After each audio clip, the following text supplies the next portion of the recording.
Hi, இந்த வீடியோவில் என்ன பார்க்க போகிறோன்னா என்னோட ப்ரெக்னன்சி ஜேர்னி பிசிஓடி இருந்தும் நான் எப்படி வந்து ப்ரெக்னென்ட் ஆனேங்கிறத பற்றி பார்க்க போகிறோம். நம்ம சேனலை ஃபஸ்ட் டைம் பார்க்குறீங்கன்னா மறக்காமல் சப்ஸ்கிரைப் பண்ணிவிட்டு லைக் பண்ணிவிட்டு வீடியோ பாருங்கள். ஹாய் ஃப்ரெண்ட்ஸ், எல்லாருக்கும் வணக்கம். இந்த வீடியோவில் இன்றைக்கி நம்ம என்ன பார்க்க போகிறோன்னா என்னோட ஓன் டெலிவரி எக்ஸ்பீரியன்ஸ். அதுவும் எனக்கு பிசிஓடி இருந்தும் ஸ்டில் ஐ ஹாவ் 2 kids. எனக்கு வந்து 2 குழந்தைங்க இருக்காங்க. எப்படி வந்து பிசிஓடி இருந்தும் நான் வந்து ப்ரெக்னென்ட் ஆனேன் அப்படிங்கிற ஸ்டோரியை வந்து நான் உங்களுக்கு சொல்கிறேன். இது வந்து உங்களுக்கு யூஸ்ஃபுல்லாக இருக்கும். நம்ம சேனலை ஃபஸ்ட் டைம் இப்போ தான் பார்க்குறீங்கன்னா மறக்காமல் சப்ஸ்கிரைப் பண்ணிவிடுங்க. லைக் பண்ணிவிட்டு இந்த வீடியோவை வந்து ஷேர் பண்ணுங்கள். நிறைய பேருக்கு கண்டிப்பாக யூஸ்ஃபுல்லாக இருக்கும். நான் என்னெல்லாம் பண்ணேன், என்னெல்லாம் சாப்பிட்டேன், எப்படி வந்து இந்த பிசிஓடி இருந்தும் நான் வந்து கன்சீவ் ஆனேன் அப்படிங்கிறதெல்லாம் உங்களுக்கு நான் ஒன்று ஒன்றா சொல்கிறேன். ஸோ மறக்காமல் இந்த வீடியோ வந்து ஃபுல்லாக பண்ணுங்கள். இந்த காலத்தில் குழந்தைங்கிறதே வந்து எல்லாருக்குமே ரொம்ப ஒரு ஏக்கமான ஒரு விஷயமா இருக்குது. அதுவும் நீர் கட்டி இருக்கிறவங்களுக்கு குழந்தைங்கிறது வந்து ரொம்ப ஒரு தவம் மாதிரி எல்லாருமே இருக்கிறாங்க. நானும் அப்படி தான் இருந்தேன். எனக்கு கல்யாணம் ஆகி 10வது மாதம் தான் நான் கன்சீவ் ஆனேன். பட் ஆனால் அந்த 10 மாதமே எனக்கு என்னவோ 10 வருஷம் மாதிரி இருந்துச்சு. எல்லோரும் கேட்கும்போது குழந்தை இல்லையா, விசேஷம் இல்லையா அப்படிங்கிறது. அப்போ வந்து எனக்கு என்னென்னா, சில பேருக்குலாம் கல்யாணம் ஆகி உடனே குழந்தை நமக்கே இல்லை அப்படின்னு சொல்லி இதுக்கு நான் ஹாஸ்பிட்டல் போனால் தான் எனக்கு வந்து பிசிஓடி இருக்குது அப்படின்னு சொல்லி சொன்னாங்க. அது வந்து எனக்கு இப்போலேருந்து இல்லை, எனக்கு எப்போ நான் ஏஜ் அட்டன் பண்ணேனோ அப்போலேருந்தே இருந்திருக்கு. அதுக்கு மெயின் ரீசன் வந்து ஒபேசிட்டி தான் நான் சொல்வேன், என்னோடய பர்சனல் எக்ஸ்பீரியன்ஸ். ஏன்னா சின்ன வயசுலேருந்தே நான் சப்பியாக தான் இருப்பேன். பட் ஆனால் அப்போ அதோடைய சீரியஸ்னஸ் வந்து எனக்கு தெரியல. நான் வந்து 8th ஸ்டாண்டர்ட் படிக்கும்போது ஏஜ் அட்டன் பண்ணேன். ஸ்டில் அப்போலேருந்தே வந்து எனக்கு பீரியட்ஸ் வந்து இர்ரெகுலராக தான் வரும். பட் ஆனால் அப்போ வந்து அது எனக்கு ஒரு பெரிய விஷயமா தெரில. அப்போல்லாம் வந்து பீரியட்ஸ் வரலையா, ஐ ஜாலி அப்படின்ற மாதிரி தான் இருந்துச்சு. ஆனால் அதோட சீரியஸ்னஸ் ஆஃப்டர் மேரேஜ் தான் வந்து எனக்கு புரிஞ்சுது. ஸோ நிறைய பேர் இன்னுமே வந்து அந்த அவேர்னஸ்லாம் இல்லாமல் இருக்காங்க. பீரியட்ஸ் அப்படிங்கிறது கரெக்டாக நமக்கு வந்து 28 டேஸ் இல்லைன்னா 30 டேஸ் ஒன்ஸ் வந்து நம்ம கண்டிப்பாக அந்த சைக்கிள் வந்துடணும். ஸோ அது வந்து ரெகுலர் ஆகிற மாதிரி பார்த்துக்கோங்க. அப்படி உங்களுக்கு இல்லை அப்படின்ற பட்சத்தில் நீங்கள் கண்டிப்பாக போய் டாக்டரை கன்சல்ட் பண்ணுங்கள். நான் வந்து என்ன பண்ணேன்னா, அதுக்கப்புறமா எனக்கு கன்சீவ் ஆகிறதுக்கு கொஞ்ச நாள் முன்னாடி நான் டாக்டர்கிட்ட போனேன். எனக்கு வந்து பிசிஓடி இருக்குதுன்னு சொன்னாங்க. அப்போ வந்து நான் என்ன பண்ணேன்னா, டாக்டரையும் போய் பார்த்தேன். பட் நானும் சில இது பண்ணேன். மெயின் ரீசனாக எனக்கு அவங்க சொன்னது என்னென்னா, என்னோடய வெயிட் வந்து சொன்னாங்க. வெயிட் வந்து நான் கொஞ்சம் அதிகமாகவே இருந்தேன். அப்போ வந்து என்ன பண்ணேன்னா, ஃபஸ்ட்டு வெயிட் ரெடியூஸ் பண்ண சொன்னாங்க. அதனால் வந்து நமக்கு பேபி வேணும். ஸோ அப்படின்றதுக்காக அடுத்தவங்க சொல்லி இன்னொருத்தவங்களுக்காக நம்ம செய்யணும்னு நினச்சோம்னா கண்டிப்பாக நம்மளால முடியாது. நம்மளாவே நம்ம ஓன் எக்ஸ்பீரியன்ஸ்க்கு, ஓன் இன்ட்ரெஸ்ட்டுக்கு நமக்கு பேபி வேணும்னு நினச்சா நம்ம வந்து எல்லா விஷயங்களும் நமக்காக செய்யணும். ஸோ நான் வந்து என்ன பண்ணேன்னா, அதுக்கு முன்னாடிலாம் வந்து இந்த டயட்டு நம்ம குண்டாக இருக்கும் அப்படிங்கிற கான்ஷியஸ்னஸ்லாம் எனக்கு இருந்ததே இல்லை.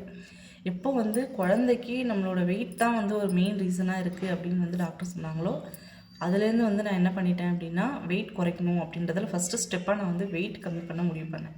அதுக்கப்புறமா வந்து டயட் ட்ரை பண்ணேன். எப்படின்னா, நான் என்னென்ன டயட் ட்ரை பண்ணுறதுக்கு என்னெல்லாம் பண்ணேன்னா, அது ஒரு தனி வீடியோவாக நான் போடுறேன். உங்களுக்கு அதை பற்றின வீடியோ வேணும்னா கமெண்ட்டில் கண்டிப்பாக கேளுங்க. அப்புறம் என்ன பண்ணேன் அப்படின்னா, ரத்தம் வந்து நமக்கு வந்து ஹீமோகுளோபின் லெவல் வந்து நல்லா கரெக்டாக அதிகமாக இருக்கணும். நமக்கு வந்து பிசிஓடி இருக்குங்கிற பட்சத்தில் அதெல்லாம் ரொம்ப கம்மியாக இருக்கும். நான் வந்து அதுக்காகலாம் நிறையவே வந்து உலர் திராட்சை அந்த மாதிரிலாம் நிறைய விஷயங்கள் பண்ணேன். நான் என்னெல்லாம் பண்ணேன்றதை நான் இன்னொரு வீடியோவில் சொல்கிறேன். இதுக்கப்புறம் வந்து நான் என்ன பண்ணேன்னு பார்த்தீங்கன்னா, கடுக்காய் அந்த மாதிரிலாம் நிறைய நாட்டு மருந்து என்னவோ என்னால் என்னெல்லாம் பண்ண முடியுமோ யூடியூப்பில் வந்து நிறைய சர்ச் பண்ணி அந்த மாதிரிலாம் வந்து நான் சாப்பிட ஆரம்பித்தேன். அதுக்கப்புறமா ஸ்டில் டாக்டரையும் நான் போய் பார்த்தேன். அவங்களோட மெடிசின்ஸ் பட் ஆனால் அவங்களோட மெடிசின்ஸ் வேறு. நானும் வந்து பர்சனலாக என்னோடய வெயிட் வந்து 6 kg வரைக்கும் நான் வந்து ரெடியூஸ் பண்ணியிருந்தேன். ஸோ அதுவும் இதுவும் சேர்ந்ததுனால தான் எனக்கு வந்து ஒர்க் அவுட் ஆச்சு. ஸோ நமக்கு வந்து பிசிஓடி இருக்குன்னா நம்ம டாக்டர்கிட்ட போகிறோன்னா அந்த மெடிசன் வந்து கண்டிப்பாக இதாகும். பட் வந்து நம்மளோட செல்ஃப் இதுவும் வேணும். ஸோ நம்ம உடம்ப ஹெல்த்தியாக பார்த்துக்கணும், நல்லா சாப்பிடணும். நல்லாவே வந்து ஃப்ரூட்ஸு, வெஜிடபிள்ஸ் அதெல்லாமே வந்து நான் நிறைய சாப்பிட்டேன். அப்புறம் பார்த்திங்கன்னா 10 மந்த்தில் வந்து எனக்கு வந்து ஹாஸ்பிட்டல் போகணுன்னா எனக்கு ஃபாலிகுலர் ஸ்டடீஸ் பண்ணாங்க. கருமுட்டை வளர்ச்சிக்கு மாத்திரை அதெல்லாம் கொடுத்தாங்க. அதை சாப்பிட்டதுக்கப்புறமா எனக்கு வந்து அந்த 10 மந்த் ஆஃப்டர் கல்யாணம் ஆகி ஆஃப்டர் 10 மந்த்ஸில் வந்து எனக்கு வந்து பேபி வந்து கன்ஃபார்ம் ஆகிடுச்சு. பட் ஆனால் அதை என்னால் நம்பவே முடியல. ஏன்னா நான் அதுக்கு முன்னாடி 2-3 அட்டம்ப்ட் வந்து ஃபாலிகுலர் ஸ்டடீஸ் போயிட்டு வந்தப்போ கருமுட்டை வளரலன்னு சொன்னாங்க. அந்த டைமுமே நான் ஹாஸ்பிட்டல் போனப்போ 14 டே போனப்போ வந்து 12 சென்டிமீட்டர் என்னமோ தான் கருமுட்டை வளர்ந்துருக்கு. அதனால் நீ இந்த மந்த்து தலை குளிச்சுட்டு வந்துடுமா அப்படின்னு சொல்லி சொன்னாங்க. பட் காட் கிரேஸ் பார்த்திங்கன்னா 30 நாள் ஆகிடுச்சு, 40 நாள் ஆகிடுச்சு. எனக்கு வந்து பீரியட்ஸ் வரவே இல்லை. எனக்கு வந்து நிஜமாக நான் கொஞ்சம் கூட எக்ஸ்பெக்ட் பண்ணவே இல்லை. ஏன்னா நம்ம வந்து ப்ரெக்னெண்ட்டாக இருப்போம். ஏன்னா வந்து டாக்டர் சொல்லிட்டாங்கல்ல, கருமுட்டை வளர்ச்சி கருமுட்டை வந்து நல்ல ஹெல்த்தியான ஒரு முட்டையாக இருக்கும் பட்சத்தில் மட்டும்தான் நமக்கு வந்து குழந்தை வந்து ஃபார்ம் ஆகும். டாக்டரே சொல்லிட்டாங்க. அப்படிங்கிறப்ப வந்து நமக்கு எப்படி வந்து குழந்தை இதாகும் அப்படின்ட்டு நான் ஒரு இதாக தான் போனேன். சரி வேறு ஏதாவது ப்ராப்ளம்னாலும் கூட நமக்கு பீரியட்ஸ் வராமல் இருக்கலாம் அப்படின்னு சொல்லிட்டு என்னோடய ஹஸ்பண்ட் தான் வந்து சரிவா எதுக்கும் நம்மளை போய் டாக்டர் ஒரு தடவை பார்த்துட்டு வந்துடலாம் அப்படின்னு சொல்லிட்டு கூட்டிகிட்டு போனாங்க. ஹாஸ்பிட்டல் போயிட்டு நான் அதுக்கு முன்னாடிலாம் செக் பண்ணேன். பட் ஆனால் அந்த மந்த் வந்து நான் செக் பண்ணவே இல்லை. ஏன்னா நம்ம ப்ரெக்னெண்ட்டாக இருப்போம்னு 0.1% கூட நான் நினைக்கவே இல்லை. அப்புறம் ஹாஸ்பிட்டல் போனேன்னா சொல்லும்போது அவங்க யூரின் டெஸ்ட் பண்ணி பார்த்தியாமான்னு கேட்டாங்க. இல்லை டாக்டர் நான் அதெல்லாம் பண்ணணுன்னு சரி போய் பண்ணிட்டு வாங்க அப்படின்னு சொன்னாங்க. சரின்ட்டு நானும் போய் ஹாஸ்பிட்டலில் யூரின் டெஸ்ட் எல்லாம் கொடுத்துட்டு ரிசல்ட்டுக்காக வெயிட் பண்ணிகிட்டு இருந்தேன். அப்போ பார்த்தீங்கன்னா சிஸ்டமில் வந்து ரிசல்ட் இது பண்ணிகிட்டு இருந்தாங்க. அப்போ சும்மா யதார்த்தமாக நான் எட்டி பார்க்கும்போது ரிசல்ட் அப்படிங்கிற இடத்துல பாசிட்டிவ்னு வந்துச்சு. அப்போ பார்த்தோன்னே என்னால் வந்து நம்பவே முடியல. நான் அவங்கள்ட்ட திருப்பி திருப்பி கேட்குறேன், இது வந்து என்னோடய ரிசல்ட் தானா, என்னோடய ரிசல்ட் தானா? அவங்க சொல்கிறாங்க, உன்னோட ரிசல்ட் தாம்மா, நீ தாம்மா, கன்ஃபார்மாக நீ வந்து ப்ரெக்னெண்ட்டாக தாம்மா இருக்க அப்படின்னு. என்னால் வந்து நம்பவே முடியல. ஸோ அப்போ தான் வந்து நான் நினச்சேன், பிசிஓடி இருந்தால் வந்து நம்மளால் குழந்தை பெற்றுக்க முடியாது அப்படின்லாம் எதுவுமே கிடையாது. அது இருந்துமே வந்து நம்ம கொஞ்சம் கஷ்டப்பட்டு எஃபர்ட் போட்டு ஹெல்த்தியான விஷயங்கள் நம்ம பண்ணும்போது கண்டிப்பாக எல்லாராலையுமே குழந்தை பெற்றுக்க முடியும். உங்களுக்கு வந்து பிசிஓடி இருக்கா? ஸோ டோன்ட் ஃபீல் பண்ணாதீங்க. கண்டிப்பாக எல்லாராலையுமே பிசிஓடி இருந்துமே வந்து குழந்தை பெற்றுக்க முடியும். அப்படி தான் வந்து என்னோடய ஃபஸ்ட் பேபிக்கும் எனக்கு பிசிஓடி இருந்துச்சு. நான் வந்து கன்சீவ் ஆனேன். ஃபஸ்ட்டு எனக்கு பையன். ஆஃப்டர் 4 இயர்ஸ் அந்த பிசிஓடி வந்து எனக்கு கண்டினியூ ஆகிட்டே தான் இருந்துச்சு. அப்புறம் பார்த்தீங்கன்னா செகண்ட் பேபி 4 இயர்ஸ் கேப்பு.